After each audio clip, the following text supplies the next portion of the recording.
All right, I suppose it's time to get started since we're running a little bit late. Let's rock and roll, man. Welcome back. Welcome back indeed. It's been a really fucking eventful week, so I'm glad we're here today. Yeah, there's kind of a lot going on this Mhm. week and in the immediate future. Yeah. Um, Death of Legends confirmed. in a way, in a Right. way, right? I mean, Like I love how like Bethesda probably spent, I mean I'm just making up numbers here, but probably spent like $100,000 on Legends in the last 7 days and people still complain about how Legends is doomed. yeah, I mean, I don't know what the numbers are. It could be significantly north of that. It could be Right. less. I Um, can't even conceive of numbers like this big, right? So yeah, but yeah, I mean, people are gonna talk about Death of Legends because of the drops thing, right? So, Right, like, right, let's open right. it up with the drops news. Yes. Um, They're gone for now. yeah, Twitch drops are currently inactivated. Yeah. Um, if you're not aware, Twitch drops are sunsetting in their current form, or have sunsetted. They're officially off already. And in the future, they're looking at new ways to bring them back and make them less abusable and more rewarding. There's been some talk about potentially a Twitch extension, very similar to like what Eternal has right now and a few other games. Yeah. Um, Have you been following the Twitch extension for Eternal and the drops, kind of the drama around those lately? I have not. I've been more following the competitive side of Eternal because they announced their big tournament, Right but now, I haven't been you're following the drops. now you're a pro Eternal player, like everyone else who saw that announcement. I am not. I am not jumping on that bandwagon. Eternal's a great game. Like, don't get me wrong, but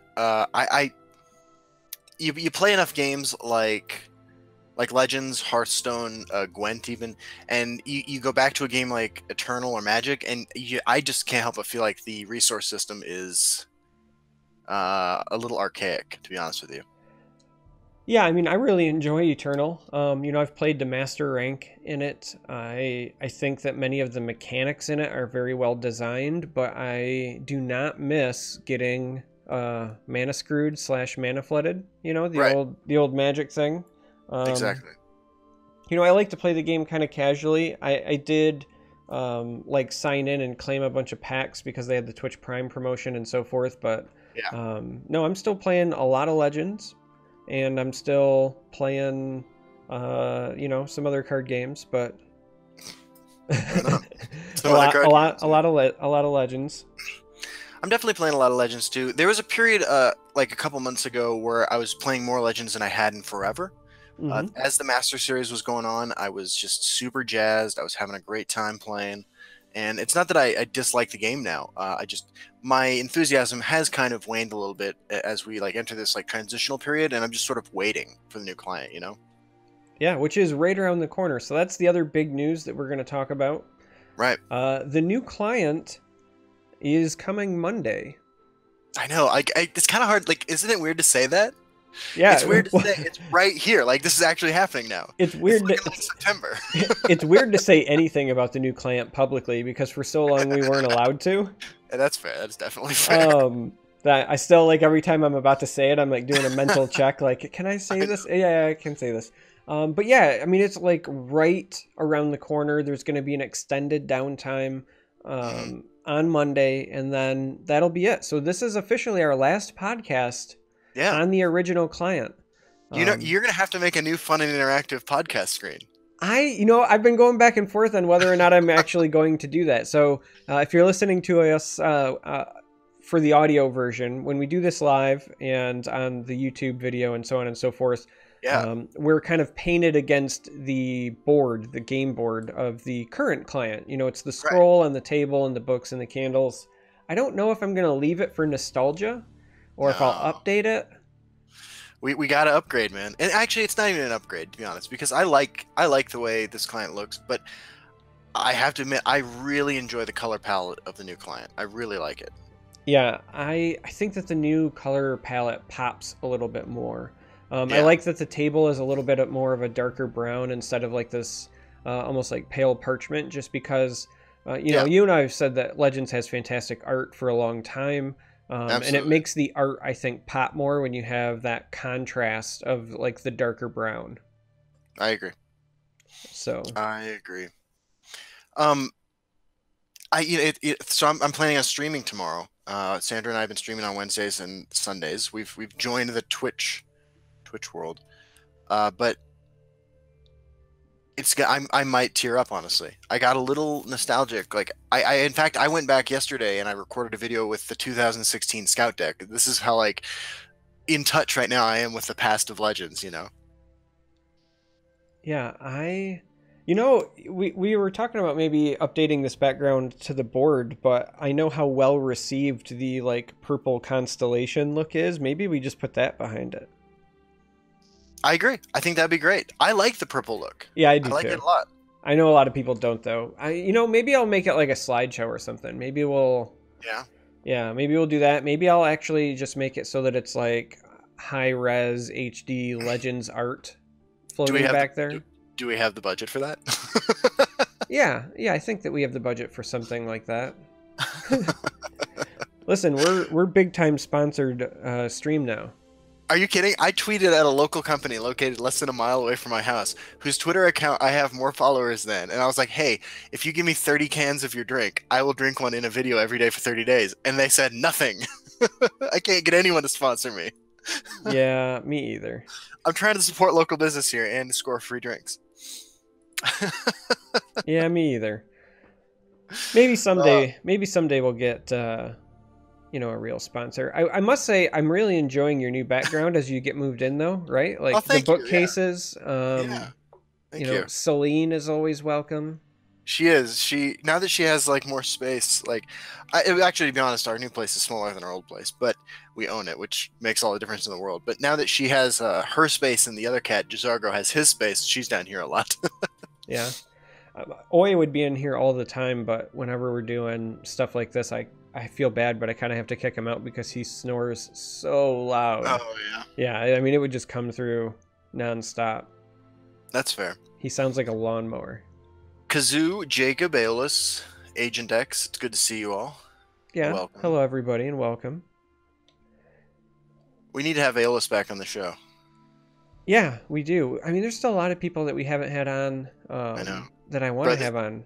This is on you, bro. I told you on Thursday, hey man, you get to pick the guest this week.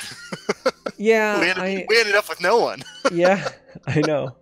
Listen, there's a lot of people that I want. The last time you put it on me, I tried getting Link, and he agreed, but then he had some plans come up.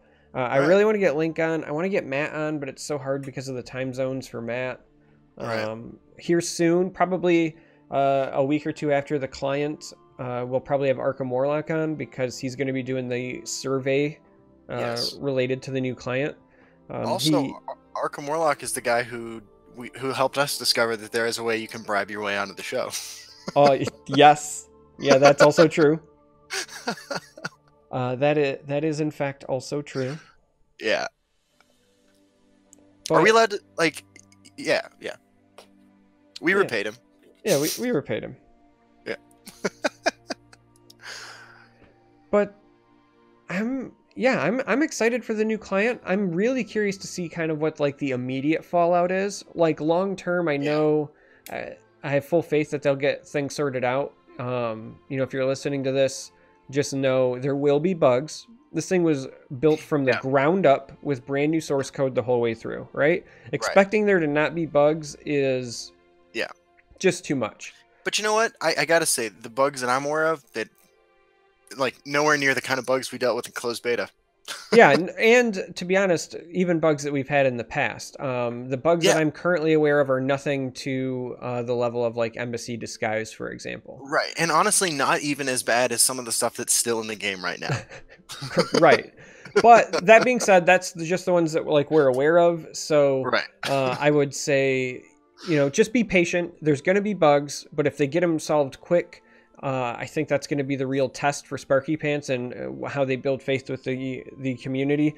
But I'm really curious to see what the immediate fallout is because of decks like Nixox. And I say that because, like, that's the sort of deck that requires you to have a Yeah, cadence and yeah, animations, and we're gonna have all these new animations and timings and so forth. So for the first couple days as the client is settling in, it's going to be a little bit of a wild west and trying to figure out yeah. what kind of combo decks are still viable. I think. Dude, day one, uh, Monday if possible, Tuesday definitely. I'm gonna record a video for the first time. The Talani Nixox combo deck has appeared on my channel. Will be that day. Hey, Because I mean, like, it's not like that I don't know how to pilot it. I do. It's so mainstream, so meta that I don't want to play it, right? yeah, But I do want to load test the new client. yeah, absolutely. So I'll be doing that.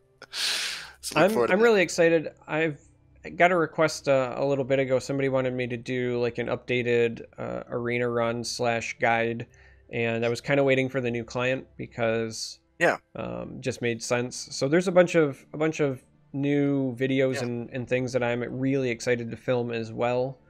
yeah. Um, Let me ask you a question. Arena new in the new client. Redoran still tier 0? I don't think Redoran is the listen. I'm in the minority. I don't think Redoran is the best Yeah. option in arena right now. Really? What do you think's the I'm best option? I think Crusader is above Redoran because I think that the consistency of picking between willpower and strength, Yeah, which I think are the two strongest colors, yeah, is just better. I'm not saying that there's not good stuff in Redoran, and I'm not saying there's not good stuff in Endurance, right? Inspiring yeah. Kinsman is clearly good. If you draft Young Mammoth, if you draft Ald Veloth the Assassin, like I'll be honest, Ald Veloth the Assassin is kind of the only willpower card, or excuse me, endurance card that I'm like super excited to see.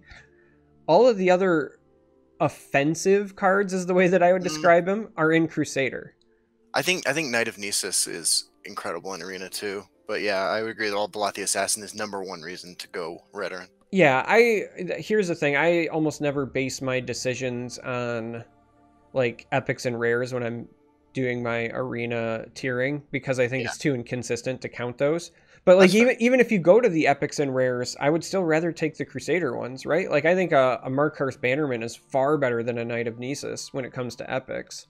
You know, Is Knight of um, Nisus a fucking epic? it's an epic, yeah. Wow. So I don't know. I've had more 7-0 runs with Crusader than any other class in the Houses of Morrowind period. Yeah, yeah, Because the rare, like again, the commons and rares are just where it's at. You've got in strength, you get Battle Spear and Grappling Hook, and yeah, some of the cheap rally guys. And willpower, you have the Knight, and you have Cast into Time and Javelin, the 2/2 rally guy, yeah, Gavel.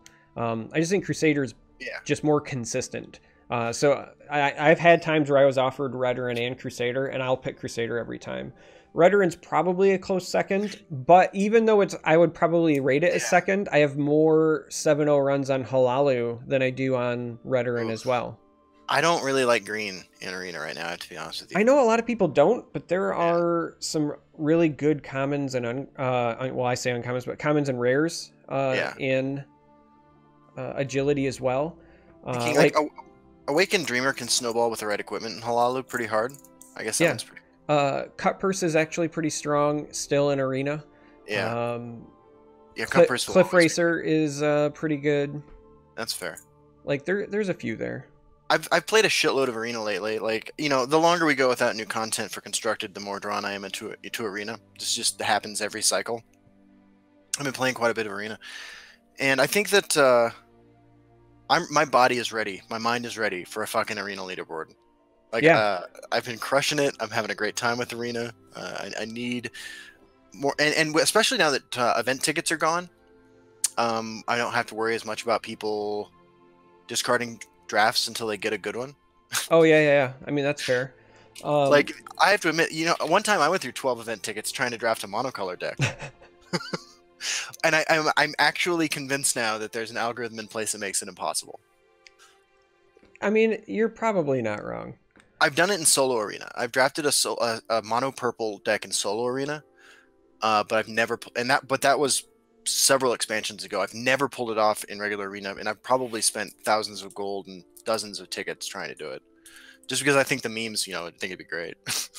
Yeah, I picked up arena again heavy because when they finally fixed the like titles issue. Because it was bugged before when I played Arena Heavy, and then it was bugged again. I kept putting off the get 5 7-0 runs. Yeah.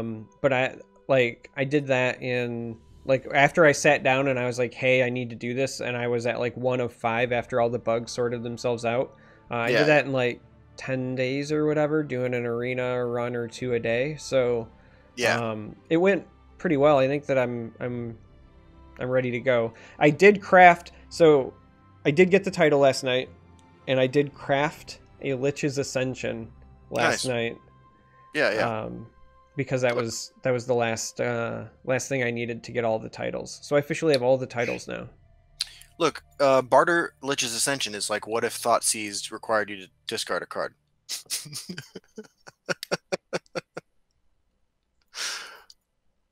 All right, so we should be clear. So Jacob in chat is asking us what happened to event tickets. What Justin means is, with drops now being currently disabled, you can't just like vomit event tickets because like I don't drop farm. I've never quote unquote drop farmed. I've just got them from whenever I was live streaming. And I still, as of right now, probably have close to 30, if not more than 30 event tickets. And that was with me doing some absurd things with event tickets, right? Like they were just coming for free. So for the people who actually like farmed Twitch drops, they probably had even more. I'm sure Justin had a bunch. So when he says like event tickets aren't a thing anymore, what he really means is you don't just find them on the sidewalk anymore. Right. I mean, like, it was my favorite drop to get. You know, I've only been streaming for what 2.5 weeks now, and I don't watch Twitch, so I only got like my Twitch drops doing the podcast, right? Because I have Twitch open in another tab. But yeah, the event tickets are always my favorite drop because I love Arena. You know. Yeah, I mean, mine was always the original OG 1500 Soul Gems because I enjoy premiums. That's fair. But it blows my mind. Like you have premium Gerald Forges. You didn't have a full collection until yesterday. Well, I mean that was just for Morrowind. I still don't have like a full base set collection. Like doesn't say 100%. I don't have a full collection of Sky. Actually, yeah, I'm dead serious. I don't have a full base set collection either. I've soul trapped Nakreen several times just to sort of like to make myself laugh. Yeah, I don't have a full base set collection or Skyrim collection because I will routinely like soul trap the really bad epics because they're worth 100 a pop just so that I can craft like shiny good epics. That makes sense. But I like shiny stuff, man. I understand. So next Sunday, I will have met the requirements on Twitch to be an affiliate. That's really exciting. It is kind of cool. Like I was telling you and Christian, like my really I'm doing this so that I can have like some bullshit emote that I can go use in other people's channel. Listen, soon you'll be a full-fledged partner, and then you'll have the first day that you're like an affiliate or a partner or whatever, you'll probably get more subs than I've had like in the last year. I'm excited about the opportunity to join the Twitch community. It just what happened was I came home from Texas and Sandra picked me up and she's like, hey, I was gone for like 5-6 days. She's like, hey, I was watching Jenna Marbles and her boyfriend on Twitch all week. I'd like to stream with you. I was like, I'd like to stream with you too. And having her more involved in this has been like really great. It's been really fulfilling, you know. Before she's been more behind the scenes kind of stuff, keeping me you know, you've hung out with me at events and stuff. Yeah. I need a handler. And having her more actively involved has been a lot of fun, and I think the community has been pretty kind and pretty welcoming to her as well. Eventually, she'll learn how to play Legends. Yeah, I can't wait for that. Yeah, we're talking about the next video we're gonna make. Speaking of Nixox combo, as soon as like I feel out the new client and I learn how to play on it, I'm gonna wear a blindfold. Sandra's going to sit next to me in the pilot seat, and we're going to try to pilot Nixox combo that way. Oh my god. Yeah, I'm excited about this. Yeah. That's right. Do you want to know how it's gonna go? Because I can already tell you how it's gonna go. How's it gonna go? You're gonna pull it off flawlessly the first time, and then you're just gonna tell everybody like how easy it is, and this is why. Yeah. That is basically how I roll. Yeah. I can't decide if I'm the luckiest player to ever play Legends, or like if there's some kind of skill involved, because like I feel like I should put more effort into the obscene, insane things that I do. But it's probably a combination. Actually, it's mostly the luck, I think. Somebody has to be the guy who gets lucky all the time. I think it's more that when you jump on the ladder, there are certain things you expect to see, and like the moment somebody does something non-traditional, Yeah. there's a lot of players like myself, for example, that like panic and go, "Okay, this is something new. I have to, be extra cautious," and they're just not prepared for chicanery like That's you're bringing. So it's fun though, like I've said for a long time, actually since CVH stopped making content, that like the community needed him more than it needed me. I've said that to him. I've said it to anybody who will listen, right? Because even though I personally consume content like the content I produce, I get that like most people want to watch like deck tech videos from mid-range sorcerer. I not get that. most people. And I know this because if there's Because you're the somebody guy who makes those videos? if there's somebody who makes deck tech videos for mid-range sorcerer, I probably have more deck spotlights for mid-range sorcerer than ever needs to be. That's funny. I kind of want to go make a video for sorcerer now, though. Yeah, this is exactly what I'm talking about.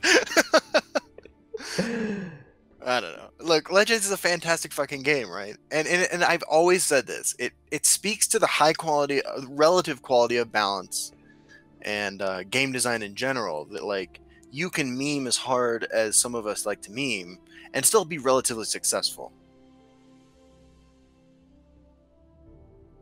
I'm not going to hit top 10 Legend with the decks that I play, right? But I hit Legend whenever I feel like it. Sure, but you could hit top 10 if you're Warrior 7.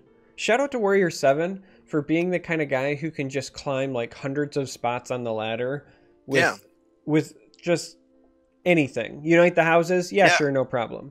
Wisp Raiders. I was watching him play Wisp Raiders today, and he jumped like 50 spots, like in the top 100. He was at like 80 something when he started, and before I got sidetracked, he was up into the 20s. Like, just he's whatever. An amazing player. Warrior 7's an amazing player. That's a guy we should have on the show, actually. That is a guy we should have on the show, because I enjoy watching him every time I do get to catch his stream. He's got a good sense of humor. I agree. I was saying last night that I would also, if he would ever agree to it. The problem is I don't think that he would. He's a little bit shy, and I respect that. But I would love to have Joe on. Oh, yeah. I really enjoyed talking to him. He is funny. Yeah, I really enjoyed his company at the thing we went to. Yeah, QuakeCon Master Series. Yeah, seriously, Trader Joe is funny. I agree. He's a funny guy. He's as funny, if not funnier, than he is in Twitch chat. Like, if you ever hung out in Twitch chat with Joe, like, you know that he's got a sense of humor, but like, he was funny in person. Yeah, I have to agree completely.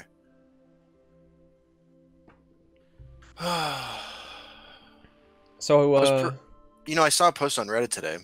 I can't find it now, but the name of the post was something like, "I just binged watched every episode of Fun and Interactive." I saw that too. They probably, you know what? They probably had the mods remove it because it's offensive. It's actually gone. It's kind of fucking heartbreaking. No, it's not. It's literally, like, if you sort by new, it's got 18 upvotes. It's just finished binge listening to a year of the Fun and Interactive podcast. It was an amazingly illuminating experience. Now, when I first read that title, before I read it, when it said it was an amazingly illuminating experience, I fully and wholeheartedly expected to click on this and have somebody be like, how do these two idiots go on for over a year? Like, how are these the... But no, I mean, it was somebody being nice, so... Well, it brings me back to what I said in your Discord earlier this week, right? Like, the realization, like, you and I have been making content for this game longer than anyone else. Yeah, we were talking about that the other day, and it makes me feel even more like an old man than I already am. But with CVH being a community manager, Right. Because there, CVH had me beat by 3 days. yeah. Yeah. I think your YouTube channel is older than mine because I don't Yeah, think I for sure. started doing YouTube content until I'd already been streaming it for a bit. But I can go Right. back to my emails and basically find, like, I streamed this the day after I got into the beta. Like, I got in, I tried the demo and I liked it, and then I tried contacting somebody just to, like, clarify, hey, it's okay, I can stream this. Yeah, I can. Sweet. And then I did it the next night because I was Yeah. super excited. So You were streaming before I was making YouTube content. yeah, but like I was thinking in terms of, like, as far Yeah. as like the group that basically started like late July, slash like August 1. Right. We're kind of the old men of the group now, you know? My channel started the 2 years after the last day of QuakeCon, actually. Because remember when we went out for burgers and chip wings with everybody? Mm-hmm. That was 2 years. So August 6th, I think. Yeah. Yeah. Yeah, we are. We've been here since the beginning. And there's a lot of awesome people that I still run into in other communities. They've just moved on to other games, like Boom's Life and Schwitty and Yeah. All of the original Team Prophecy. yeah. A lot of people don't realize it. Like, I know he's playing a lot of Magic now, and he was known for Gwent for a long time, but Merchant, the content creator, got his like feet wet or started with Legends. A lot of people don't realize that, but he was streaming Legends and making content for that in the early days. Absolutely. Yeah, we were just talking about Merchant. Like, he's a really cool guy and seems really grounded for a guy experiencing all the success he's experiencing, which I really appreciate. Yeah. Yeah, I like him a lot. Is it fair to say that this episode's theme is like nostalgia? I think that's fair. I mean, again, this is our last podcast on the current client. Also, the first time it's just been you and me for a long time. Yeah. Another thing, so somebody make a list, because we're naming everybody we want to have as future guests. But we need to make this be a potential one as well. Pete / Peter Generos. Yes. Like, once things settle down, because again, they're going to be putting out fires for a bit, but once things settle down, I'd love to get him on, and I'd love to get Josh on. I want to get Morgan on too. Yeah, Morgan would be great. Morgan's an interesting guy to talk to about non-Legends stuff. I totally agree. Agree. I know a lot of people had questions for Josh, and they liked his insights from the Master Series, so getting him on a format like this, I think, would be very beneficial. I'd love to have Paulo on at some point. Yes, I agree. I totally agree. He plays Legends. He's Arkham Warlock, obviously a guy we gotta have on too. Yeah, like I said, we'll have him on probably in a week or two once his survey wraps up to talk about the results. I think that's just natural. Yeah. Yeah, that'll be fun. And we told, like, we were kidding around about it earlier. We can tell people why, like, we owe him, right? Yeah, I've said it. He's the one that gave us the PAX passes that allowed us to get in and talk to the artifact folks and see the floor and so. Also wrote the coolest fucking letter anyone's ever mailed me. Yes, if you guys don't follow Justin or I on Twitter, he sent us not just PAX passes, but like these personalized like notes, handwritten and thematically relevant. Like they were in character. It's beautiful. Like, I'm a happily married man, but it might be the coolest letter I've ever received. Yeah, I love you, honey. But Charles put a lot of effort into it. It was much appreciated. Cool guy. I felt like I had a pen pal in the Civil War. Dear Mom, I write you from the battlefield. Yeah. News from the front. Yeah. War is hell.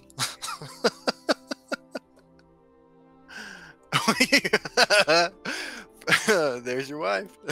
Yeah, I know. No, Sandra intercepts all of my incoming messages. I don't check my own email, so she knows what's up. Listen, our wives should worry because Justin and I talk a lot together. Sandra officially calls me Justin's side hoe. Yeah, she does. She does do that. So, you know, Yeah, she says she also says she ships us, I which I think I discovered. think a lot of people do. Yeah, that's true. I didn't know what that meant at first. Actually, I had to look that up. Really? Oh, I keep forgetting that you're like sweet and sheltered. Yeah, I am. I mean, like, I guess it depends how you look at it. Yeah, it's good times. Shit. So, back in the Twitch drop subject, it's not that like you're not going to be able to get free shit from streamers for now either, because like CBH has made clear in posts on the Reddit and stuff that like, and in the weekly Legend stream that he did on Friday, that he has been dumping codes into the community to be given away for free stuff. You're just not getting drops anymore for right now. Yeah, that's actually fair. You know what? Why don't we? Again, sorry if you're listening to the audio portion, but for our live audience, why don't we just give away some free stuff now? I mean, that sounds good, right? That sounds great. I'm going to go ahead and open a giveaway. There'll be instructions in the chat. People can join, and then, I don't know, 10 or 15 minutes or so, we'll give away a 2-pack code. You know, I learned how to use Moobot this week in order to do a giveaway. It was pretty exciting. How'd that go for you? It was great. Very, very, very straightforward and easy to use, actually. I was really worried, you know, like, I mean, just gonna be honest, I don't like to learn new things. What? And I was worried. I was really worried that this was just gonna be like way out of my league, but like it was super intuitive, so like I had no problem with it. Well, I mean, I hope so. The truth of the matter is, Justin, it's called Moobot because it's written so that even cows can do it. Yeah.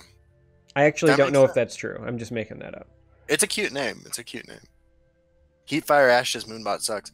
Hey, Heatfire Ash, I wanted to give you a shout out. I like your content quite a bit. I do as well, but now, hear me out, Justin. I think you just said Moonbot instead of Moobot, and I want you to know, if you're out there and you're listening, please make me a Moonbot. I will use Moonbot all day long. That sounds like exactly the kind of bot I want to use. That makes sense. I want to say in particular, Heatfire Ash, the videos you do about like interactions you might not know about, like I thought those were fucking great. Like I was super excited when the first one came out, and I've really enjoyed I think I've seen 2 or 3 of those now, 3 maybe. I thought those were really interesting, and the kind of thing that like that again is the sort of content I want to consume. Yeah, it reminded me of a long time ago. There was always that interaction or surprise moment where like you would expect something to work a certain way and then it either did or it didn't. Ones that catch new players by surprise very often, and you can take notes if you want. Heatfire would be like Night Talon Lord and Brotherhood Sanctuary. People expect it to make multiple copies of the creature, but it doesn't because it resurrects the actual creature card. Things like Miracking somebody's Tazcad and or any other charge creature. Because the creature is already been on the board, a lot of people don't think that it can necessarily like attack, but the way that charge functions, if you steal a charge creature with any of the steal effects, it can attack right away. Stuff like that again, like new players don't necessarily realize, I think are great to capture. I've wanted to say this for like almost 2 years now. Part of like what lets like I think part of the charm of your attraction to red creatures that can attack the turn that you play them is the way you say the word charge with your accent.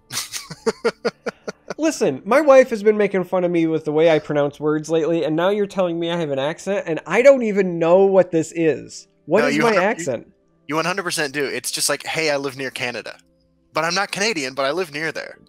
Right? My parents both talk like this because they're from St. Paul, Minnesota. It gets worse the more north you get in Michigan. Like the Yoopers definitely sound like they're half Southern, half Canadian, is the best way I know how to describe it.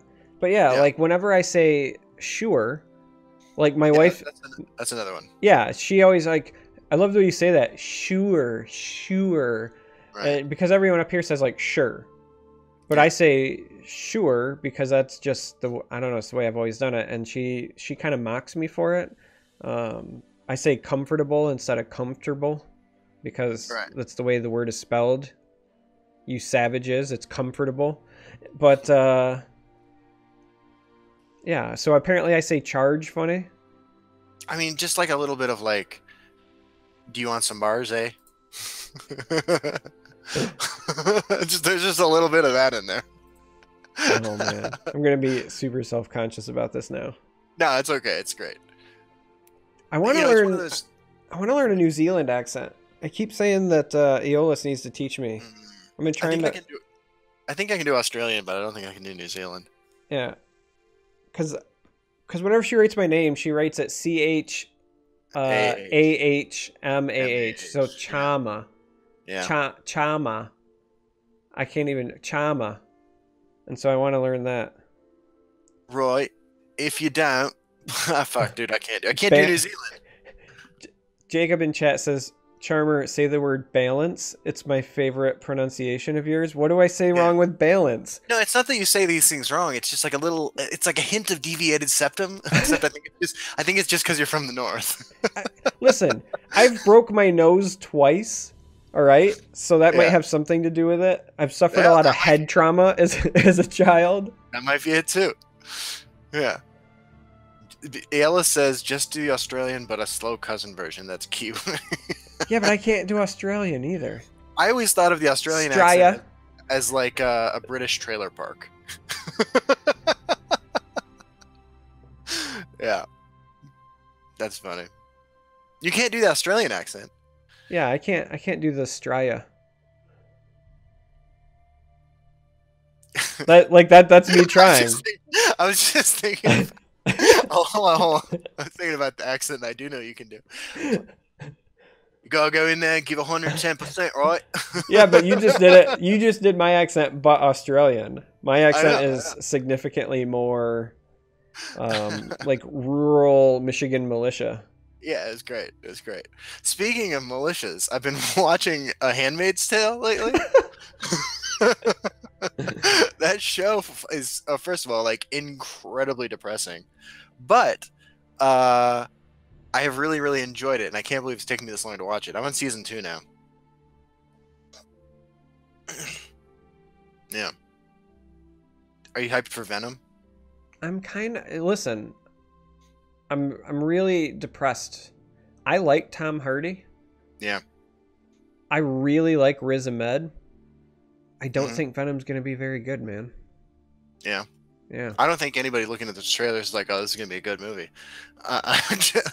Look, I've seen all 7 or whatever Transformers movies. Those are all fucking garbage. The Transformers movies actually strike me as like advertisements for military recruitment. I don't know that. Like that's what I've always just like assumed those movies actually are. Like I assume they're subsidized by the army. I always felt that about the really bad G.I. Joe movies. Hear me out though. I think that both the G.I. Joe movies are better than any of the Transformers movies. I'll die on that hill.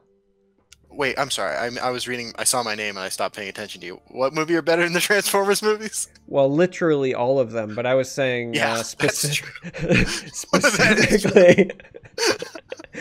specifically the G.I. Joe movies. I haven't actually. Oh, wait, Bruce Willis is in that, right? He's in one of them. Yeah. Okay, I've seen it. I don't really remember it. I think I saw it in prison actually. What makes a good Transformers movie? Good question. Getting rid of Michael Bay would be a good first step. The answer to that is the credits. Because it's over. I don't know. Look, I mean, the truth is the Transformers movies aren't made for us, but watching them, I can't really tell who they're made for. I think they're made for red states, to be honest with you. Have you ever seen the movie Red State? I have. It's actually horrifying, and I think Kevin Smith's best movie. Yeah. Yeah. I remember he did some interview after he had released it, and he was very giddy. He was excited. He was like, I'm getting positive feedback, far more than I thought I would get.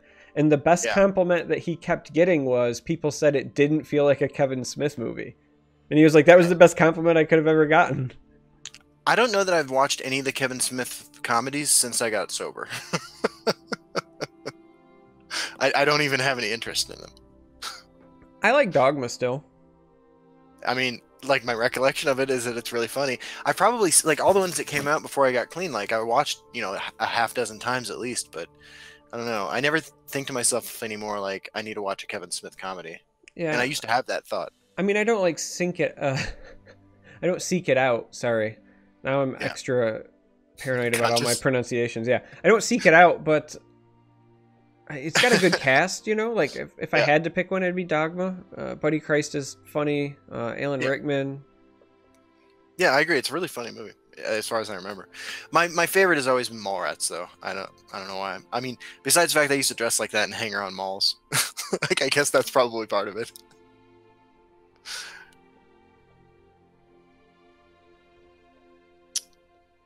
Yeah, you do have a Juggernaut back behind you. I do. That is true. It's a massive, like, 13-inch statue of the Juggernaut. Sophie, if he shows his bust, he'll get banned from Twitch. Although we somehow got away with Will's dad. Yeah. I can't believe your channel survived that, honestly. I mean,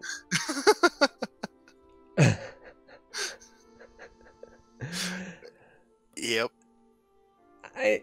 I don't know if survive is the right word, because I think it just made it better. Like, I don't know how I didn't just retire after that, because you can't go up after that. You know what I mean? It's like the greatest. I'm just thinking about it now. I'm just like blown away. It was amazing, though. Yeah, it was absolutely amazing. There was more beauty there than there's in those, like, Bob Ross, like, 24-hour, like, streams. Yeah, happy little accident. Exactly. Did somebody win something yet? We should close the giveaway and pick a winner. We should have Will's dad be a fucking guest on the show. Look, I'm all for having people be guests who don't even play this game. So Dave Modi is the winner. Congratulations. That must be Cool's brother. Say something in chat so that I can click on your name and then send you the DM. I don't like picking people randomly in chat to send to, because in the past I've had people literally make fake accounts very quickly and then try to impersonate. That just ups your follower count, right? I mean, yeah, but it's a big headache, man. So that's fair. Just say, like, yay in chat, and then I'll send you a code. But congratulations. Yeah. Somebody wants to know what the statue is over my right shoulder on the top shelf. That's the Juggernaut right there. If you're talking about over my right shoulder. But if you're talking about over this way, which is your right but technically my left, that has a Carnage, which is the one that you can see. And then if I move my head, there's a Molag Bal. It's from the collector's edition of Elder Scrolls Online, because I was actually in the beta for that, surprisingly enough, a long time ago. Shout out Bethesda. And there's also a Darth Malgus statue, because I was also in the beta for Star Wars: The Old Republic. I'm looking around at some of the stuff I've decorating this room, and I was wondering, I was going to ask you if you stole any of these too. I stole the Master Series cue cards. I got some of these from when we were at the Master Series. Did you take any of these? No, I don't believe in, like, cool keepsakes at all. Are you serious? You actually don't have any of those? No, not at all. But if you guys are wondering, yeah, they gave us these amazing, like, cards get the fuck out of that here. we could take notes on. I have 3 of them. I also have, I mean, at least like 30 of these. They also, at a few of the different events, they gave out these really cool blades things that go on the back of your phone. Hold on. While we're showing off Legend swag, I got some more stuff. Hold on. Honestly, the coolest thing that I had from QuakeCon was the badge that had the ESL thing. Because this is what let us go into the super secret cool area. as a caster? This would be, I think, probably the coolest thing I have. Oh, I just bumped the microphone. I'm sorry, gang. Oh yeah, I have that over on my other table in here. Hey Dave, are you still here? Because if not, I'm gonna have to pick another winner, man. You haven't said anything. Dave's not here, man. So again, hopefully you're there, Dave Modi. If you would like some free packs, I would like to give them to you. Yeah, this is a giant Legends mouse pad. I actually used it at the old place. Here, the way my desk is shaped, I don't use a mouse pad at all.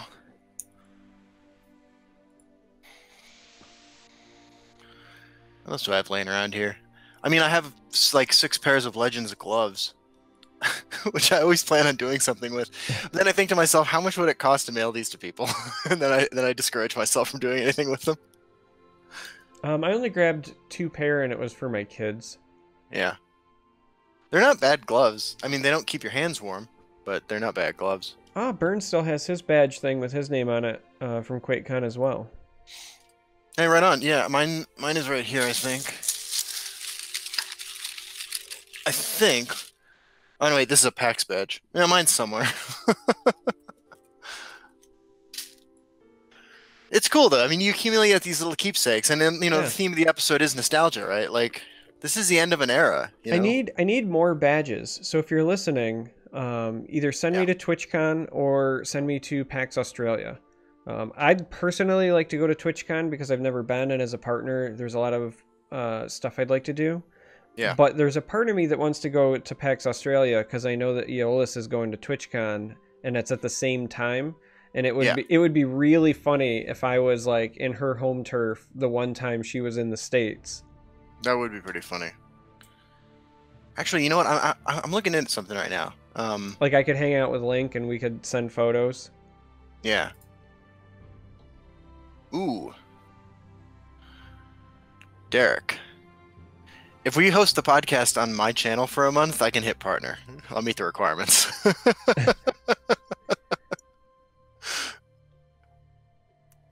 We'll talk about this later. That's funny. Yeah. I kind of like the 2-day week schedule, though. Speaking of nostalgia, pre-nerf burn and pillage says Heat Fire Ash. Hey, Trader Joe. What's up, man? Trader Joe, how would you like to be a guest on the podcast? That's not even us joking. It came up last night and today. Yeah, we would like you to be a guest on the show.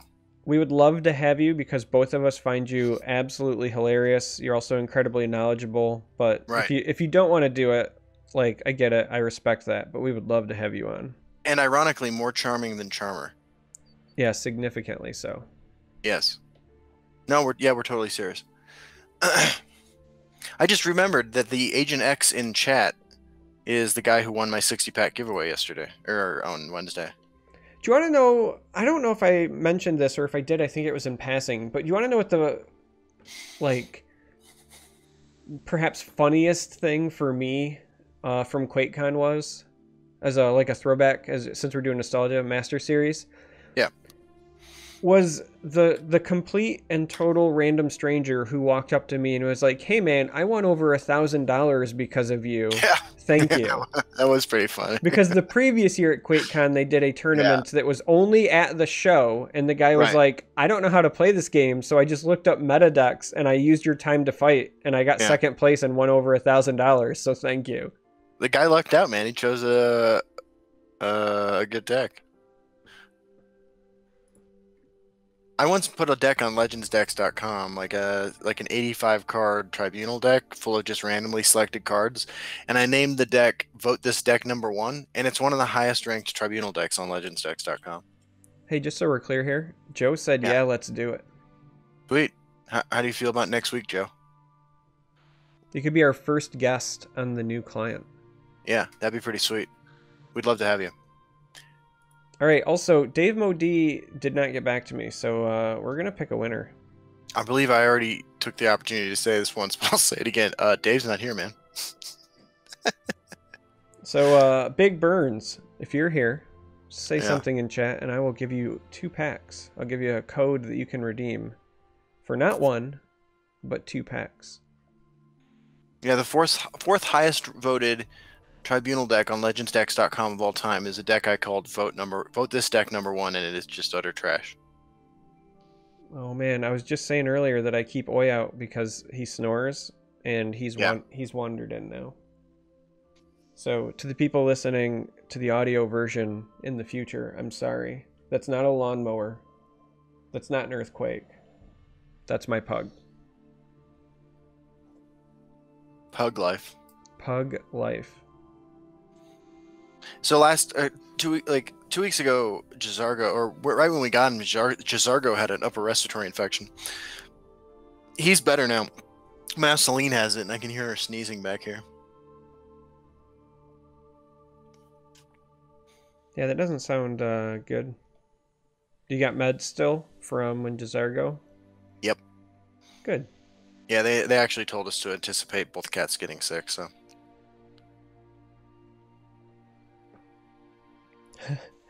Well, we are kind of hitting like the normal 1 hour mark, so maybe we should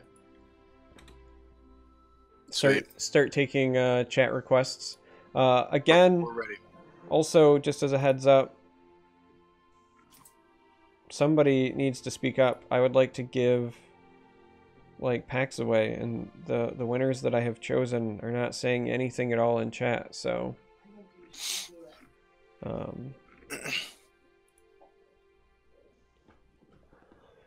right, so request number 1 is people want to see the pug.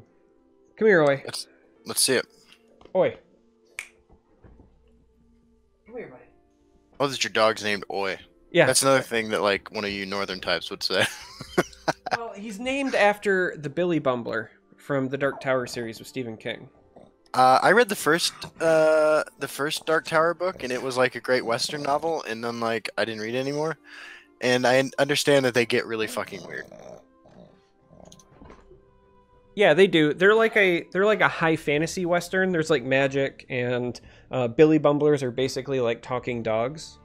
And so that's why the Billy Bumbler's name is Oi, because when they very first meet it, like it can't fully talk, but it can try to mimic words.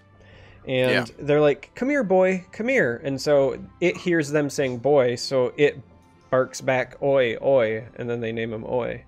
And so that's what Oi is named after. It's a good boy. But I own 3 pugs. I have a grumble of pugs. I remember you talking about how they're called grumbles. Yeah, it's the best name for a group of them because that's what they sound like. Grumble, grumble, grumble. My brother had a pug for a while. All right, we're just going to go hard and fast here with trying to find a winner. So, there, Baron. If you're in chat, speak up. You've got like 2 minutes, and then if you haven't spoke up, I'm going to pick somebody else. Because I want to give packs away. Derek laying down the law. By the way, did you know? I just was thinking about this. Have you noticed that like I have transitioned to calling you Derek and not Charmer all the time? I haven't noticed. I mean, I've noticed it tonight. That's like the second time, but yeah. I don't know, man.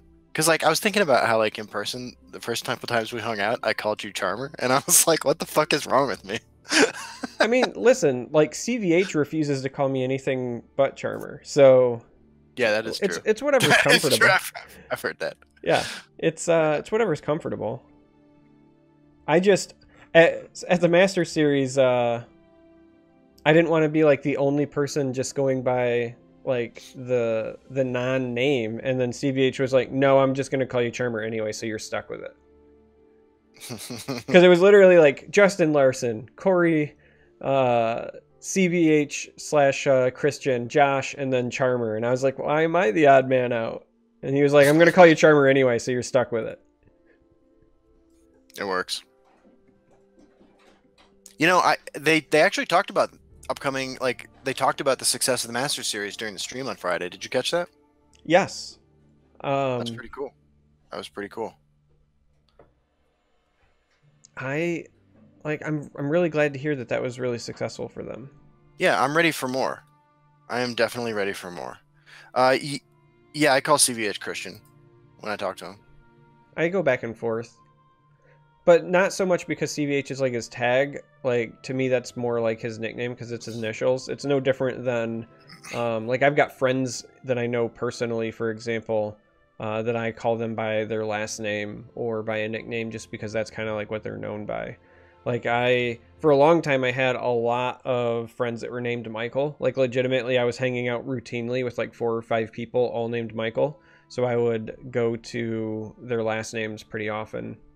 Okay. Like That as a makes sense. result. We at Second Chance Center we have a policy of addressing everybody by their first name because it's like it helps deinstitutionalize people after having a nickname or just being called by their number or their last name. So I'm just sort of always on the first name train. Yeah. All right. So Shardius, if you're in chat, speak up. I would like to give you packs, and if not, I'll pick another winner. Listen, I'm gonna give somebody some packs here. We are in the question and answer phase of the show too. So if you have anything you wanna say, this is the time to do it. Anything you want us to say? I swore someone called Pete Hines Peter on the last Bethesda stream, and boy was he pissed. Oh, interesting. We could have him back on the show. I mean, I'd love to have him on. Yeah. I don't know if he'll want to be on though. He hasn't talked to me in a bit, and the last time that I said like, "Hey CVH, tell Pete I love him," the rumor is that he gave a pretty exasperated look. Can we talk briefly about? Sass. Can we talk briefly about the text message he sent Christian while we were at fucking QuakeCon? Are we supposed to? The one that said something like, "I love all you guys. You all did great except Justin." Oh yeah, that one. Yeah. All right, so times. We actually have some questions rolling in. Here we go. Do we know what the Twitch handle for any of the Sparky Pants devs are? We do not. We know that they have Twitch handles. In fact, Peter Gennaro specifically said he'd been hanging out in certain people's streams often for months before the announcement. But when I pressed him on it a couple of different times, he was very coy. He said if you try really hard, you can probably figure it out. But apparently they've been kind of stealth hanging out in the community for a very long time. He even said that he has subbed to a few people in the past. So, nice. And he's also said he wasn't the only one. So we know they're around, but we haven't fully identified them yet. That's what's up. So, but that's a good question. It is. And I mean, man, back on the nostalgia train, I'm going to miss Maricon. There was a time a couple years ago where more people from Direwolf were interactive in the community. But I'm really going to miss Maricon. I mean, look, I adore Paul anyway, but I'm actually happy to say that he has been around. In the last 2 weeks, he's been in like 3 of my streams. I've seen him in a couple of other Legends streamers chats as well. So very, very cool of him. And I wouldn't expect anything less from him to still be active and hanging out. Yeah, he's a super cool guy.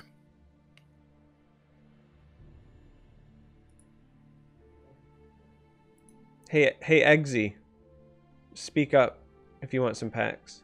Just throwing that out there. Just say anything, like literally anything in chat. You could say, my name is pronounced Eggsy. You got it wrong. You can say, my brother's name is Baconsy. Whatever. It's pretty good. It's pretty good, man. It's the kind of content I'm here for. Dark Ecologist asks us, do you think the timing of other games, Artifact, Gwent release thing, MTGA, will affect how soon we get Isle of Madness? No.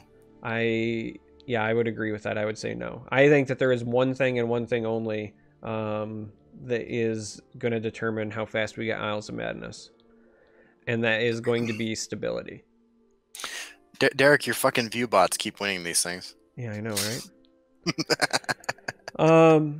But yeah, I think more than like they've already teased it a couple of times, right? And we've heard CVH say that a lot of the stuff has like already been designed, and that a lot of that design work had actually been done by the Direwolf team.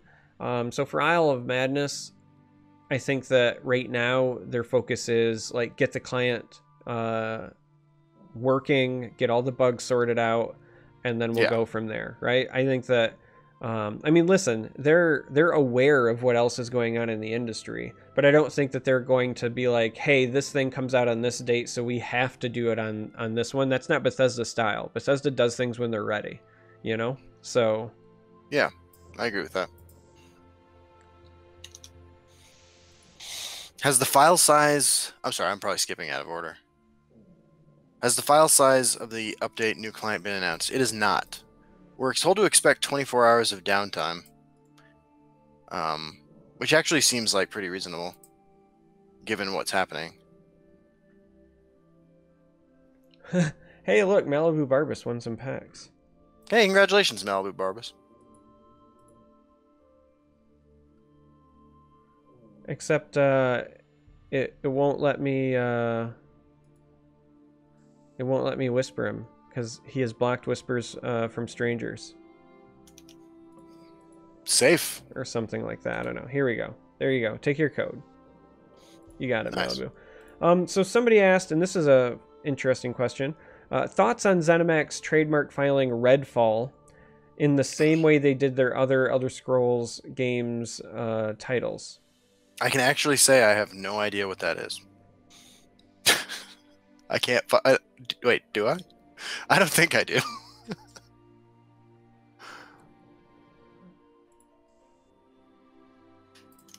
Derek's complete silence is I mean, I have thoughts. making me worry. That one is that's one I'll just say I have thoughts on.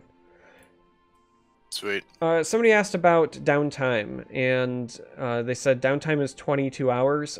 We don't know what the exact downtime is, and to be honest, it's one of those like we just don't know. I mean, that's the nature of something like this, because it's not even just like they're going to be standing up the architecture that we're going to be playing this new client on in terms of servers. They're going to be doing account migrations. They're probably going to do some QA testing before they go live. I'm sure that they've done it a number of times, like in a dev or a test environment leading up to this, but things happen when you do deployments. I know I've worked in the industry for over a decade, so it could be short, it could be long. I would just say, like, plan on it being really, really long, and if it's not, then be pleasantly surprised. Yeah, I agree. It's going to be cool. I do believe in the article CVH said that they were going to give people, like, full login credit, though. So, like, if you're worried about missing your daily login thing, don't worry about that. They are taking that into account. Yeah, it's exciting.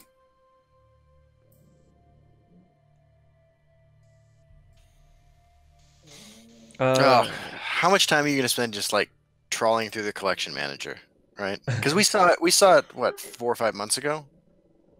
It's going to be beautiful. No, we didn't. We saw the collection manager pretty recently, dude. Did we? Yeah. I don't remember that. Anyway, Aeolus, fantastic question. Am I the only one religiously creating screenshots of my collection / achievements? I want to check everything after. I know that I'm not, but that's because I did it on stream the other day, and so like I've got a VOD. So like if I need proof, I can just pull up the video. That actually never occurred to me. Like legitimately last night I went through and showed that I have all of the titles unlocked, so that if they do bug out again, I can be like, hey guys, just give me all of the titles. I'm not grinding Centurion again. That's fair. I think I have like 5 games into Centurion.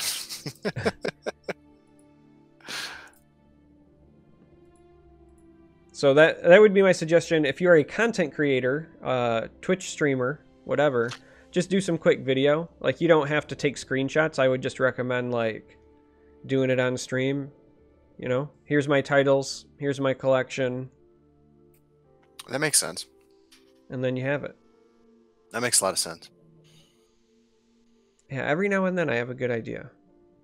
Yeah. It's rare. Yeah.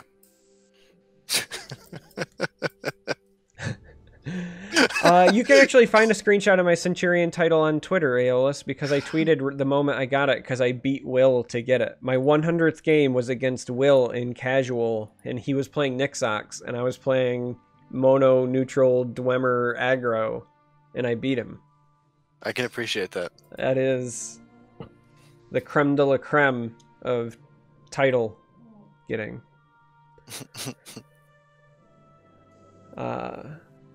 So Mr. J says, did you guys feel that when the cards collide in the new client, it seemed pretty weak, like a downgrade from this client? I did it first. But for some reason, like, somebody said something to me about it, like how like it looks like they're charging up to attack. And after they said that, like, it all made sense to me. And like it feels different too when you actually have it in your hand. It feels like pretty good. But yeah, I did feel that way at first, honestly. Yeah, I don't know if like weak is correct. To me, it just feels like Sidewinder-ish, right? Like, I think if I was going to use like a baseball analogy, the current client is like, you know, a straight 3/4 pitch, and the other one's like a sidearm or something. But it's not necessarily like finalized. Like, even if it's that way when the new client comes, they're open to feedback. They might tweak it some more. Yeah. That's the beauty of the new client, right? Like, nothing is set in stone. Yeah, Dark Ecologist says, Will playing Nixox in casual? That's hilarious. Well, the problem was at that time he was camping #1 Legend, but he still wanted to practice and play. So, like, he was just playing Nixox in casual, and happened to run into me. And, yeah. Hazy says, sup guys, nice work at the QuakeCon tourney, thank you. Yeah, I appreciate that. Thank you very much. Glad you're here, Hazy.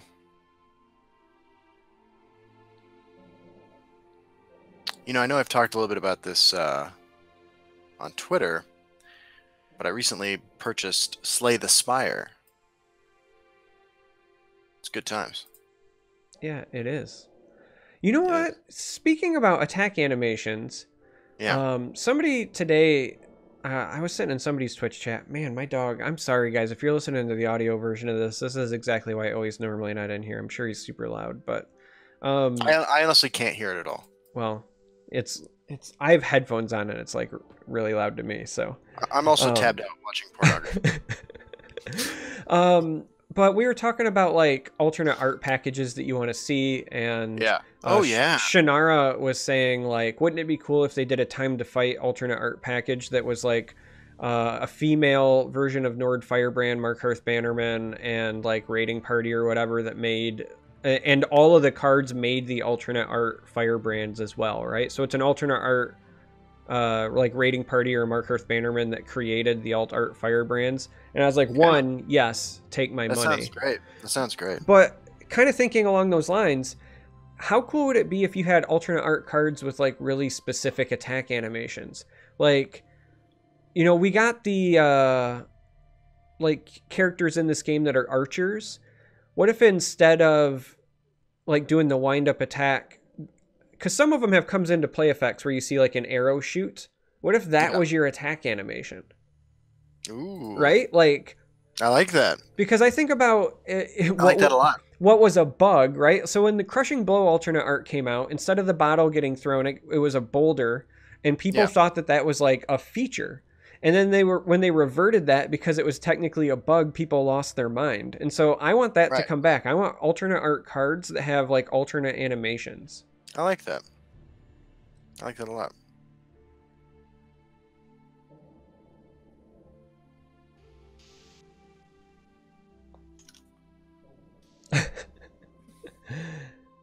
Apparently, I stirred some stuff up. So we got a lot of people in chat saying lots of things that they want to see. Everything from Zenkarn says, Nord Firebrand waifus, I'd buy that in a heartbeat.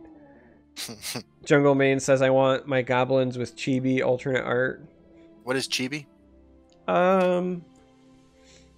Think like... it's like a certain kind of like style of art specifically, but it's like kind of like an anime style, but kind of not. Okay. Like if you just open another tab, you can leave your pornography open there, Justin. But if you open another tab and type in chibi, you'll see like a million examples. It's CHIBI. It's a style. Oh, this is okay. They're like small and cutesy, and These are supposed to be adults, but while still attracting pedophiles. I no, like it's just supposed to be. It's not like Shadowverse art. It's like purposefully like cutesy. Yeah. Like you'll see people on Twitter that'll have like a chibi avatar, for example. Like they'll send somebody a picture of themselves and they'll be redrawn like as a chibi. Okay.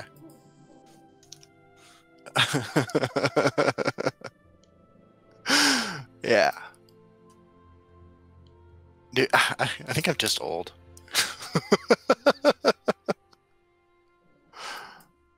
I mean, that's fair. Yeah, I mean, maybe that's something that we can kind of talk about, right? I mean, How old we are? Fuck. No. I was thinking about like other things that we want to see, like once all the bugs are sorted out, other things that we want to see in the new client. Like we did this a little bit when Pete Hines was here, but everything from, you know, new avatars. I was going on a rant about that last night on stream, man. Like the avatars that we have in game are the same avatars we've had since closed beta.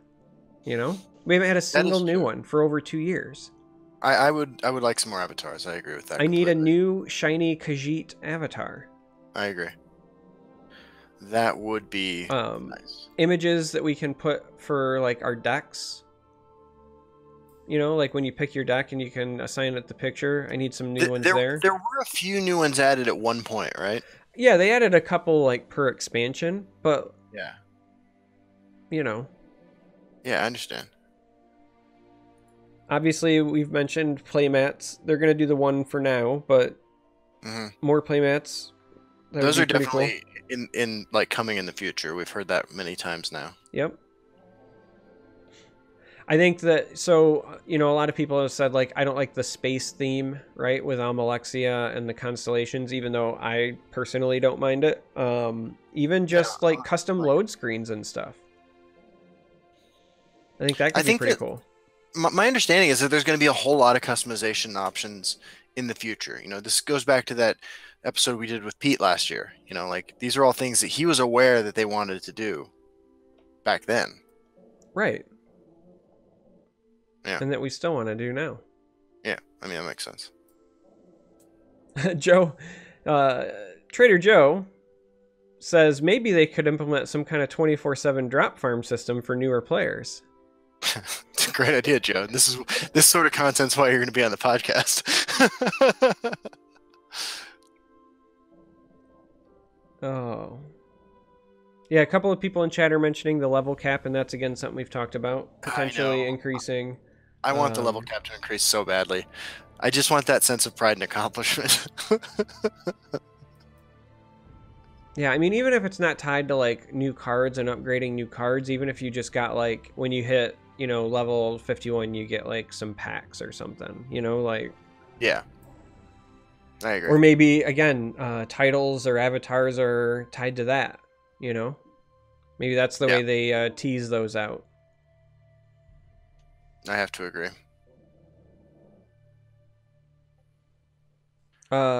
Rug's asking us, we talked about this at the beginning of the cast. We don't know if we're gonna do new art for the background of the podcast or not. I was saying that I might actually make it into like a slideshow. So we might include the old one as part of the slideshow for nostalgia, but we might include like the new board as well. Might include like the Almalexia screen. Maybe just like high-res HD art from some of the cards. There's a lot of different things that we could do to spruce things up a bit, I think. I mean, like, so I know that season 2 of the podcast happened. I don't remember when we started season 2, but like, does season 3 start with a new client? Is that something is that reasonable? Listen, It's It was 100%. pretty. It's 100% you doing the season thing. Like if you're It was pretty arbitrary the first time. if you're like actually on iTunes, I list it all as one season because like the Fuck you, dude. Are you episodes are serious? yeah, because the episodes are sequential. You know, I made a big deal about season 2 Tide Apocalypse. I mean, you make a big deal about a lot of things, and I just let you do it.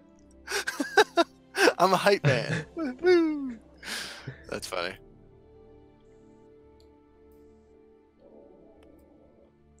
No fucking fun, dude. Somebody asked if they are fixing the in-game chat madness. God, I just hope they delete my friends list. That is actually something I'm curious about. Like when they're migrating data, does my massive backlog of friend requests migrate as well? Yeah, I hope not. I've already given like I actually have a list that I have personally shared with Peter that I update frequently, but one of the things that I have on that list is a mass reject for friends. Yeah. I mean, like I actually could not enter a tournament at this point. Like I cannot add friends to my friends list. It is completely broken. Yeah, and just to be clear, it's not like Justin and I are like purposefully avoiding you guys. It's just that when you have huge friends lists, not only does it bog the game down anytime you try to open it, but it also means that if you do try to participate in tournaments, both as a player and as a caster, because we have to spectate people, you have to constantly make room on your friends list to do that. And if it's huge and full, it's like a huge pain. So if you're ever one of those people that's, you know, watched me on stream or seen a YouTube video and then sent me a friend request and wondered like why it was rejected, it's not because I don't like you. It's that it's administratively a hassle for us currently, and we've given some feedback about that, and we hope that gets addressed. But I actually don't know if that'll be addressed with the client refresh or in the future or what. But it is something we have talked to them about. My friend requests list just busted. I crashed the game. I mean, like I don't crash the game. I lock up the client and I have to force close it.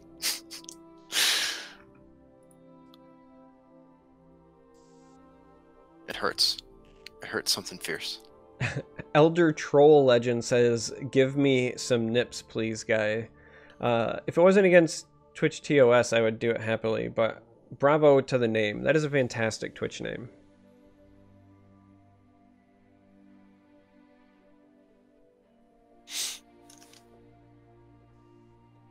Plus ideally, hack me's dad. Yes, absolutely.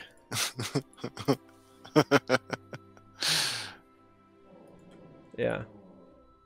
Oh my god, how can you not hear my dog? I just heard it for the first time. Seriously. It's like a fighter jet taking off behind me. He's like this big. If you're listening for the audio, I've got my fingers about like a foot and a half apart from each other. Like he's a pug. He's not big, but he has no face. You know, right? Because he's a pug. So like he's got no face. So yeah. All right. So people in chat are saying the noise gate must be pretty good because they only hear it sometimes. But you know, we did receive confirmation in the in that stream that Q4 for Isle of Madness. Yes, that's actually pretty big news, right? Mm-hmm. That's before the end of the year, anyway. It is. Yeah. But again, I think that they're purposefully being vague about the timing because, like I said, my suspicion is that they just want to make sure that the client is stable first. Again, I don't think that it's going to be related at all to competition. I think it's going to be 100% related to, do they feel like it can handle it now? Yeah, I agree.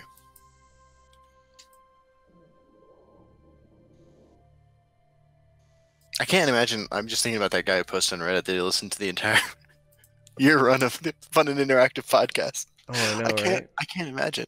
You know, I watched one of my own videos from like week 2 of like me making YouTube content.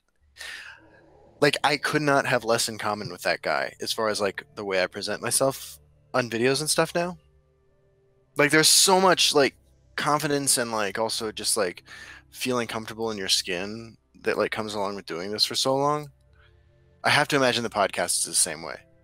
Hey, if you guys want a real treat, You should go back and watch me play League of Legends like Justin did. Yeah, I did that. Because that's from like 3 years ago. Yeah.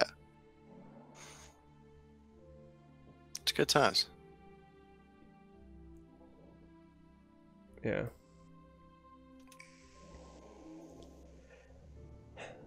Oh, Tumpington, by the way, great name. But I definitely want monthly reward cards to come back so badly. Monthly reward cards were an opportunity every 30 days for me to brew up something new, even if it was bad. Like, I loved the monthly reward card idea, and I was super heartbroken when those stopped. Yeah, I'm excited to get him back as well. I mean, listen, like Legends are nice, but everybody likes the new card. It's always kind of a fun ladder experience when you see people, testing them out, tinkering with them. So, right, as soon as we can get those back, and a lot of it again is mostly just they knew that they wanted to get the new client up and running. I think that this month it's going to be difficult, but I would be shocked if they didn't come back soon.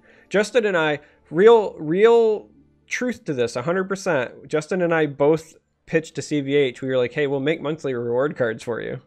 Oh yeah, we did. We obviously that didn't happen. Yeah, I mean, obviously it didn't happen, but we were like, hey man, we're willing to do this for you. Yeah, it was a huge sacrifice on our part.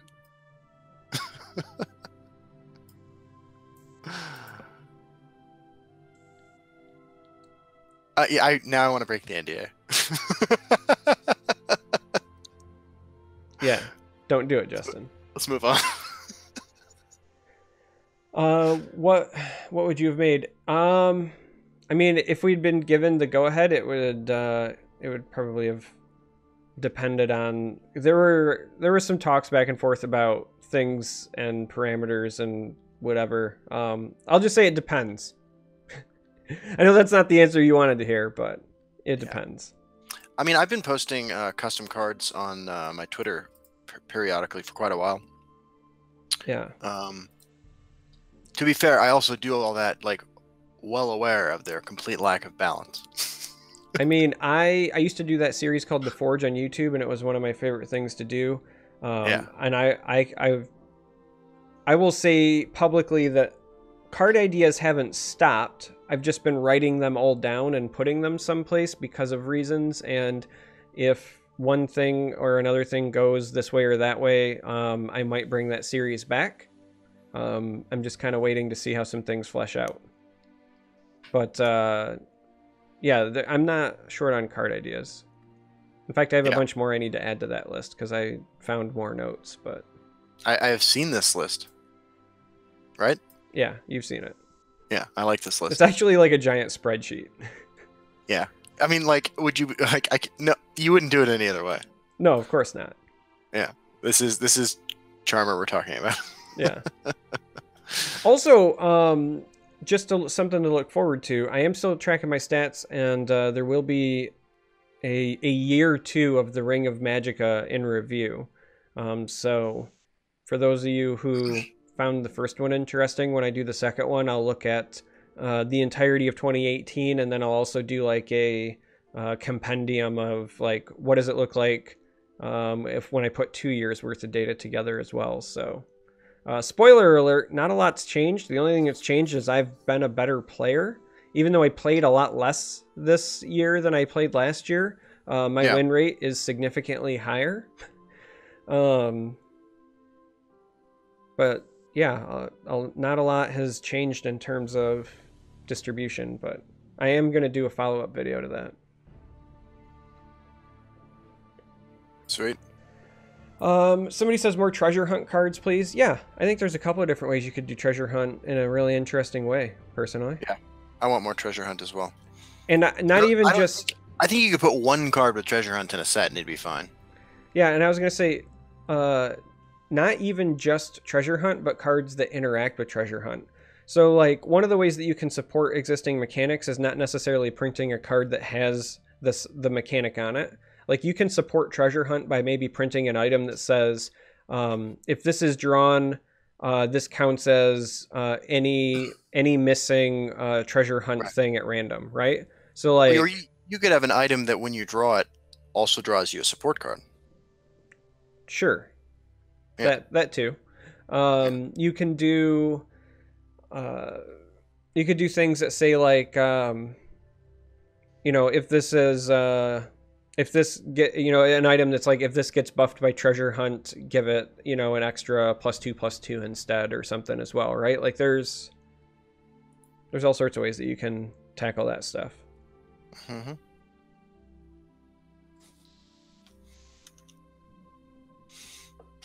Want more gods for my tribal deck? More reflective automatons, please.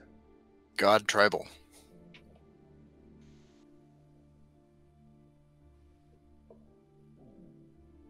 Yeah.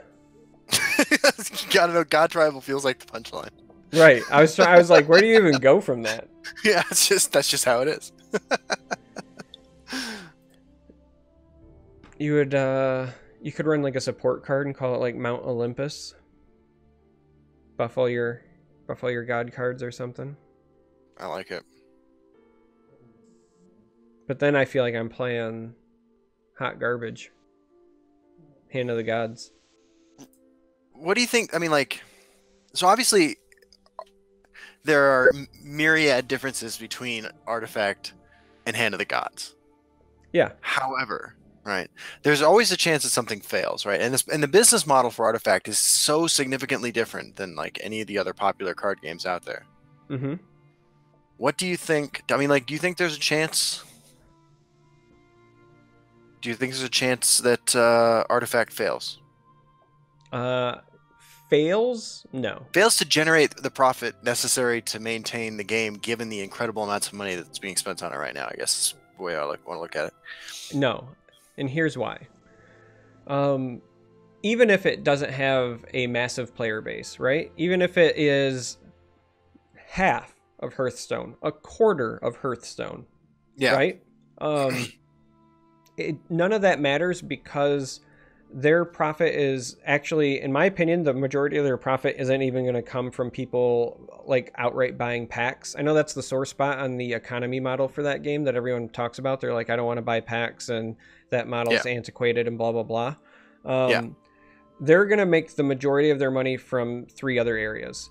One is going to be tournaments, right? Because they're doing the pack-based model with money. If you talk about like drafts, right? Like I know when I played Magic, and when I still play Magic, I spend more money on drafts and sealed deck tournaments than anything else, right? That makes sense. I very rarely just buy packs. Right. Sealed is how I play a tournament. So step one is like events like that. Step two of their profit model is going to be the secondary market, right? Yeah. So because they're going to set it up so that you can like trade cards back and forth. I don't know what the percentage is going to be, but you have to assume they're going to do something very similar to the Steam marketplace and the way that it is right now. And they take a pennies or whatever it is per transaction. But if you have, a couple 100,000, a million, whatever transactions back and forth for people just to send cards back and forth, you pick that up really quickly. You know what I mean? Yeah. And then step three, which won't be there for launch. The one guy, one of the programmers that was interviewed at PAX, I saw an interview the other day. They said it won't be there for launch, but if you've played Dota, you know that game has a lot of cosmetic options. Everything from cosmetics on your heroes to like announcer packs and all sorts of things. So I have to assume that they are going to do something very similar at some point to Artifact, whether that's premium cards or, the little imps that follow your deck around. Imagine instead of an imp, it's like a little robot or something, right? Like, who knows? But cosmetics, I think, will be a big source of income for them. So I don't think that they're going to have any problem taking in money to support the game. I keep saying that, if you follow MOBAs, right, League of Legends is more popular, but Dota still has huge money tournaments and has a very rabid player base, despite being more complex and more mechanically difficult, and having a smaller player base. And that's the way I see Artifact. Artifact is going to be skill intensive and mechanically intensive, and it will not have as big of a player base as Hearthstone. But I don't think that matters because it's going to fill the competitive niche for a lot of people that are looking for that kind of game. And honestly, I think it's the biggest competitor to Magic. If I was Wizards of the Coast, I would kind of be shaking in my boots. If I'm being 100% honest, if I was Wizards of the Coast, if Artifact is successful, I mean, listen, it's designed by Richard Garfield, so everybody who's played Magic has some love for Garfield, so that's a potential draw. Magic the Gathering right now is a very similar business model in terms of you have to buy packs to play and so forth. Yeah. So they're going to already be inoculated, if you will, to that business practice. They're more likely to come there. The tournaments are like more than likely going to pay better than the MTG Pro tournaments, right? Like, it's no industry secret that those guys kind of get shit on in terms of like money earned. Yeah, and Jerry then Thompson, and then I was just gonna say, and then with the new stuff Hero. recently with like Jerry Thompson with his like I'm gonna sit out and protest thing and all the light Yeah. that's bringing to it. If I were like big into Magic, I would be taking a long, hard look at Artifact, and I think that that is the closest thing to like Artifact's competition, if you will, because like it's so different from Legends and it's so different from Hearthstone. I'm not saying that you won't get some of those players that also go there, but like that's not the target audience. I think that your Magic players are your target audience, and that they're going to 100% say like, all you people who were waiting for like a good Magic Online client that was just never going to come because it was a physical card game, come play this. And I think that's what's going to happen. Sweet. Yeah. But yeah, I don't think that it'll fail. I don't think it'll be the biggest player base. I think Hearthstone will still have a massive player base because it's so easily accessible. But I think that Artifact will have enough like of a core like I really love this game fan base to be more than successful. So Checks out. all right, I want to catch up on chat here real quick because I went out of my monologue there, but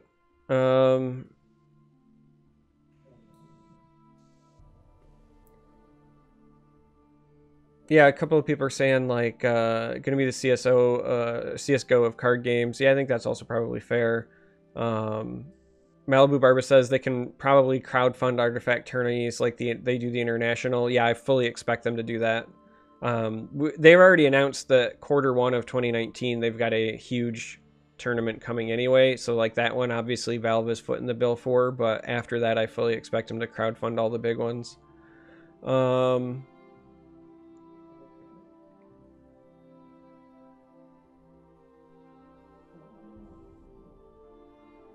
then somebody said, since we're talking about Artifact, they're giving away closed beta keys, right? Closed beta? No. Like, you have to be, like, invited to that. There is going to be, like, a beta before the November 28th launch that people can participate in. And you can get keys for that. So, like, if you went to PAX West, you got keys. Like, Justin has one, for example.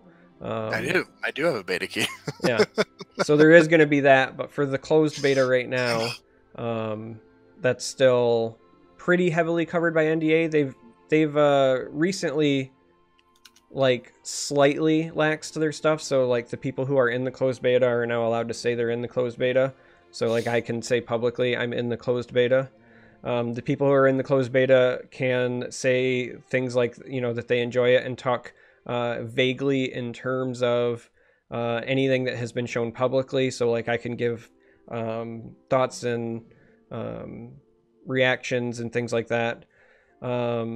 We can talk about tournaments. We were just told that today. So like I can say that today I played in an Artifact tournament.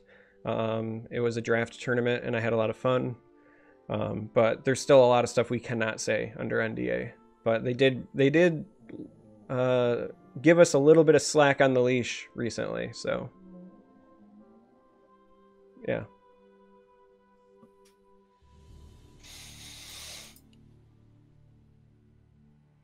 I mean, I've played both games. I still like Legends more. Artifact is completely different in my opinion and appeals to a different like mindset.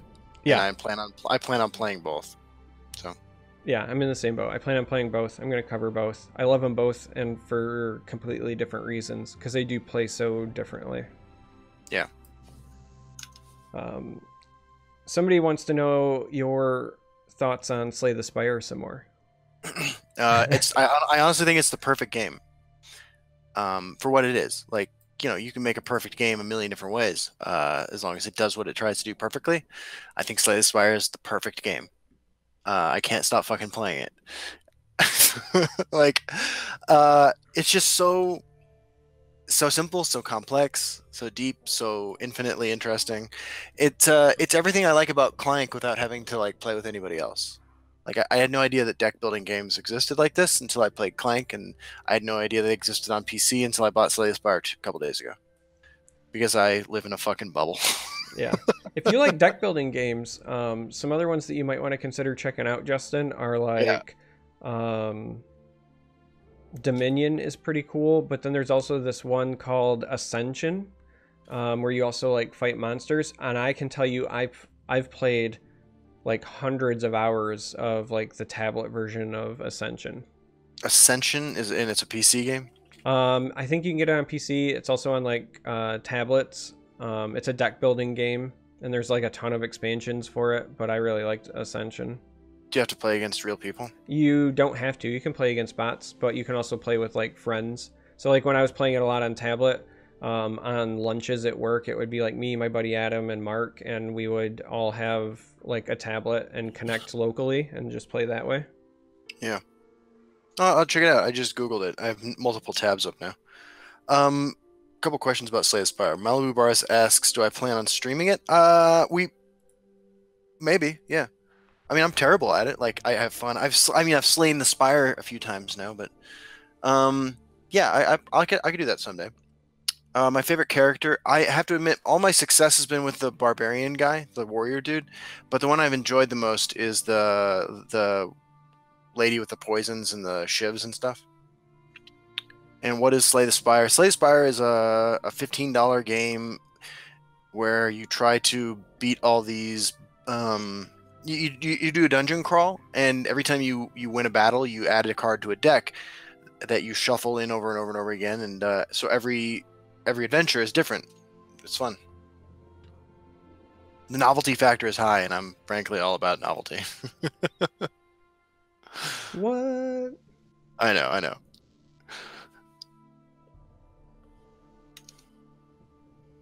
Yeah, I didn't know what roguelike was either, so I looked it up, and actually I'm more confused now than I was beforehand. Yeah, I'm not gonna lie, man. Every time I see something described as roguelike and then I look it up, I'm like, that's nothing like the last game I saw that was described as roguelike. Yeah. Yeah, I don't know. So I don't know if it's just people not using the term correctly or what, but that always tells me exactly nothing. Yeah. Yeah, I mean, that's 100% with you. I don't know what the fuck it means. All right, we are coming up to where we would normally end the podcast itself. So if you got some last minute questions, let's go ahead and get them in before Justin passes out. I'm actually really jazzed up, man. Like, no, you're not, dude. You've said good times a couple of times, and have I? Yeah. I hadn't even noticed. I thought you were legitimately gonna fall asleep when I was on my monologue. Oh yeah, I was then, but that's just because like the sound of my voice puts you to sleep. Yeah. Yeah, look, this whole thing works because like I interject like to keep you from talking too much.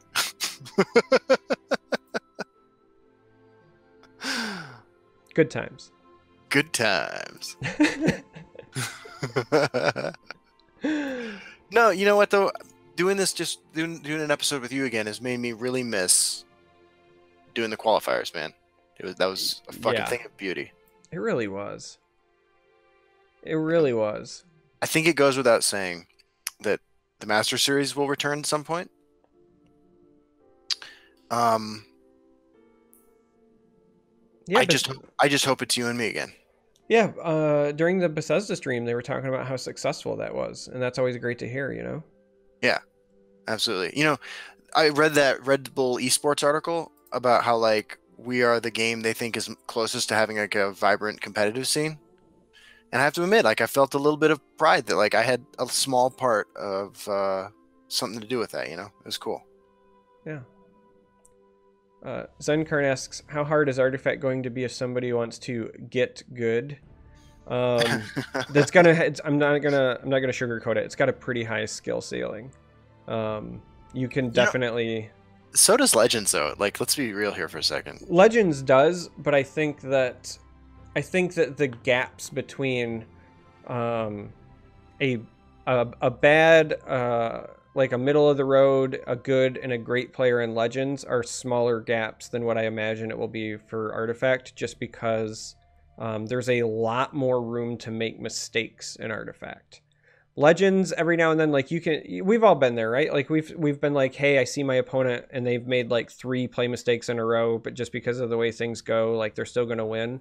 I think that's going to be harder to do in Artifact. I think if you make mistakes there, it's going to be more punishing, personally, from what I've seen so far anyway.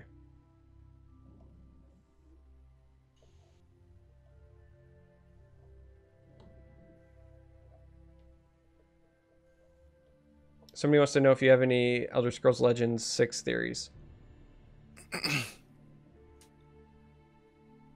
I'm thinking about this for a second before I say anything.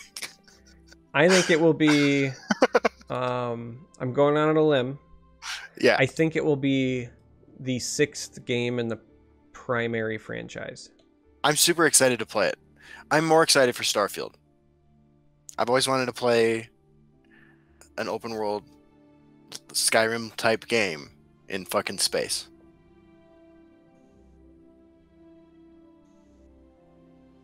Yeah, Starfield's going to be a lot of fun. Yeah. I think I'm most curious about what combat's going to be like in Starfield, personally. Yeah, because like swords and axes and shields and shit are in some ways like more interactive, right, than like what you might expect from, you know. Right. Well, and even when you go to like, if you have a bow and arrow, like that projectile speed is different from what I assume will be like laser blasters. Yeah. No, I mean that's a really reasonable question. Holy crap, Jazargo has joined us. Jazargo usually doesn't come down to this room. Wow. We have our place is 3 stories, and he mostly sticks to the upstairs and lets Celine have the rest of the house. So tonight we were blessed with Jazargo and Oi. That's right. They all wanted to say goodbye to the old client. Shameless plug. Tomorrow, Sandra and I will be streaming the old client for a little bit of a send-off. We'll be doing giveaways, and you'll be able to win free shit, and we'll have a good time. Yeah. It'll be fun. You should join him. And then again, reminder, Monday, expect a large downtime. And then I would say for at least that first week afterward, expect bugs. Yes. It's going to happen. Just try to be patient. None of them sound terrible, though.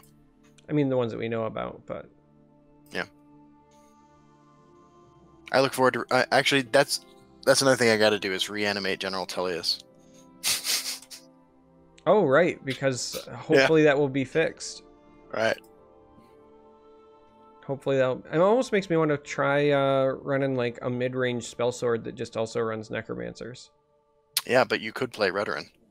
I mean, I could, but... There you go. If I'm gonna play like Redoran, why do I want to play mid-range when I can just play aggro and it's better? Because you can play Conscription. I don't want to play Redoran Conscription. Look, it's a worse deck, but it's more fun. That is actually, not true. I'm not sure it's a worse deck, actually, now that I think about it. It is a worse deck, and it's not more fun. It depends entirely what you're playing against. Kaniak wants to know if we've seen Captain Marvel trailer. Yes, I've seen it. I have. I'm not familiar with Captain Marvel, and I have no idea what's happening in that trailer. I'm familiar, and I know what's happening, and it's about what I expected. I mean, she punches an old lady in the face in the trailer, so... I did see that, yeah. Yeah. I guess I should have not been surprised that appealed to you. Well, it's because I know why she's doing that, as somebody who's familiar, but... I thought it was because you're just like a horrible like misogynist. No, I just don't like cotton tops. Clearly, I'm a ageist. I don't Yeah. even know what the right term for that is. Well, Clearly, you're I'm definitely. not because I'm. I mean, it makes sense though, right? Because you're old as fuck and you're also self-hating. Yeah, I mean that's true. Yeah, you hit it there. So Dark Ecologist says a real question. Oh man, we have to do real questions. Fine. It's brutal. I like that Tesla hasn't pushed to promote pros from other games like Magic has done with Hearthstone. Is this good, or is Tesla missing an opportunity to promote the game? They actually have done that before. Dark Yeah, Ecologist. They've done they have. sponsored streams several times from multiple Yeah, people. long time ago. That's actually Justin's claim to fame Yeah, was when he beat Colento and he was doing a promotional stream. with Crip, ramp with ramp sorcerer. yeah, Crip has done it. Crip's actually done it more than once. He did it for Fall of the Dark Brotherhood, Yeah, and I think Madhouse as well. So they have done it. They may do it again. We know that another marketing push is coming once the new client gets settled in. We don't know the details of that, but we know that CVH has said, um, that they're going to do it. I mean, I don't know how effective that stuff is. I just don't have any idea. Oh, We've been around long enough that we kind of have our own community, you know? yeah. Apparently, Crip did it for Clockwork as well. Yeah, I know that the very first time that Crip was doing it, I got a lot of overflow. Not nearly. So, like, Crip had, like, tens of thousands of people watching him. And then, like, I was the number 2 guy streaming that particular night. So, like, when he ended, I picked up, like, 400 viewers. So, percentage-wise, it was a much smaller thing. But it was still, like, 400 potential people who were like at least interested in the game enough to like continue checking it out, so Yeah. I don't know what the price is that you put on something like that. Clearly I don't know what kind of contract they've worked out with them, but Yeah. I saw a direct benefit in overflow. So Yeah, I mean, like I did as well. Beating Colento, I got like 200 subscribers the next day. So that happened. yeah.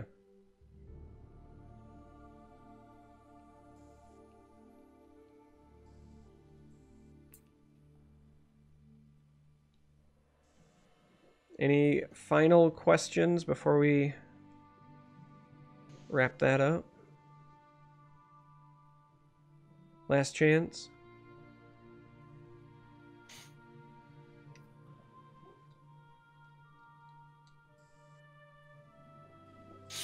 This is a good episode, man. I look forward to. I'm just gonna say that next episode, season 3.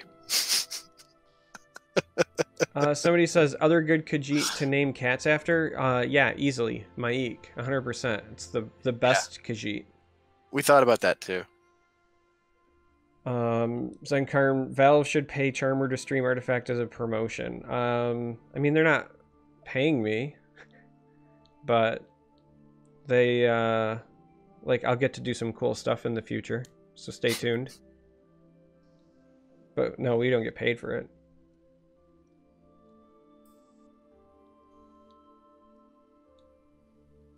And yes, Maik. Totally Maik. 100%. I agree. Mike needs to be a card sooner rather than later. Yeah.